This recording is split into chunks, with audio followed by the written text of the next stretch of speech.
यीशु को कब्र में दफनाने के बाद सप्ताह के पहला दिन सुबह सुबह जब मरियम मगदलीनी यीशु के कब्र पर गई तो ऐसा क्या देखी थी कि वह दौड़कर यीशु के चेलों को कब्र पर बुलाकर ले गई थी।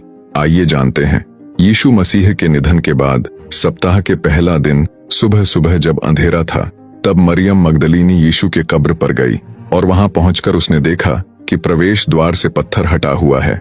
तो वह दौड़कर यीशु के चेलों के पास गई और उन्हें बुलाकर कब्र पर गई।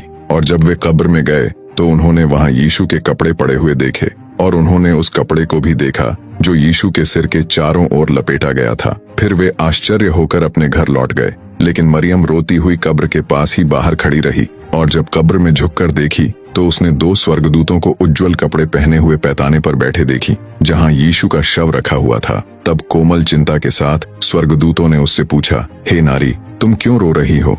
तो उसने उनसे कही, वे मेरे प्रभु को उठा ले गए और मैं नहीं जानती कि उसे कहाँ रखे हैं। तब गहरी करुणा के साथ एक स्वर्गदूत ने स्वर्ग गीत की तरह सुखदायक आवाज में कहा, डरो मत, यीशु जी उठे हैं जैसा उन्होंने कहा था। यह कहकर वे आकाश में चले गए और जब मरियम कब्र से निकलकर पीछे फिरी तो वह यीशु को खड़े देखी।